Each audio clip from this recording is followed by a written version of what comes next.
He joins the company right now. All right, Congressman, welcome to the program. Very good to have you with us.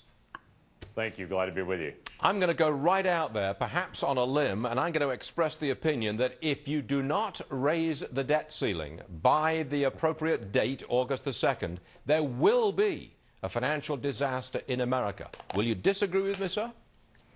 I would disagree with you. I think there's two different opinions of what's going on right now. I think some people think we have a debt ceiling vote crisis, and I think some people think we have a debt crisis. I'm of the mindset to say we have a debt crisis. The best thing that we can do right now in America is begin to solve our debt problem, not panic about a debt ceiling vote. We voted on the debt ceiling increase more than 70 times over the last 40 years. This will come again. There will be a time we will have to raise it again. That time is coming, but we've got to help solve the problem long term. Okay, so you're saying, look, August the 2nd is a fake deadline. We can go beyond that. But I put it to you, sir. Well, I hope we don't. I hope we get it resolved before then. I agree. But at some point, if we don't get an agreement and we go beyond August the 2nd, somebody in the administration is going to say, you get paid and you don't. Right. That could happen, That's could correct. it not? At that point... That is correct. Well, the administration will then say, look, see what the Republicans have done? See what you guys have done? That's what he'll say.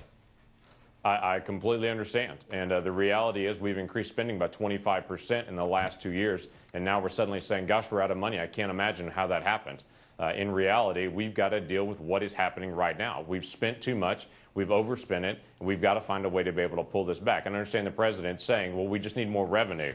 And it is the reality of we're spending so much money, and so somebody's got to pay us more money, which I've never gone to a boss ever in my life and have said, you know what, I way overspent my credit card at home. You need to give me a raise to help pay for my irresponsibility back home. And it amazes me he's asking Congress to say, you were so responsible with the last money you had. Why don't you go ask for more money from the American people and demand it in more taxes?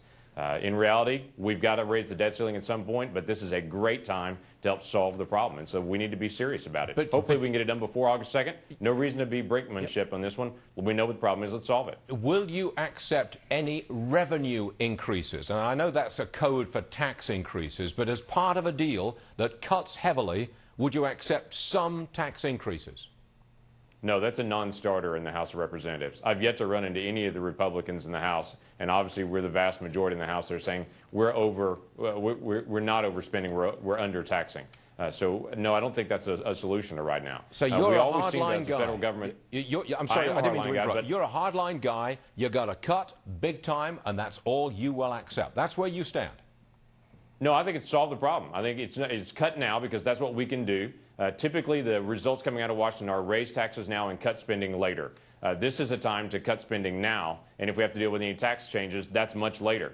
But we need to cut spending now. We need to deal with our mandatory spending and all of our entitlements. That starts changing the baseline of how we spend, and I strongly support a balanced budget amendment. Many states around the country are trying to work on balancing their budget and making the hard choices because they have to. The federal government doesn't. They just go and raise the debt limit again, now more than 70 times. We need to get to a spot that we put a boundary around the United States Congress. Congressman James Lankford, Republican, Oklahoma. We thank you for joining us, sir. We appreciate you being with us. Thank you. Thank you.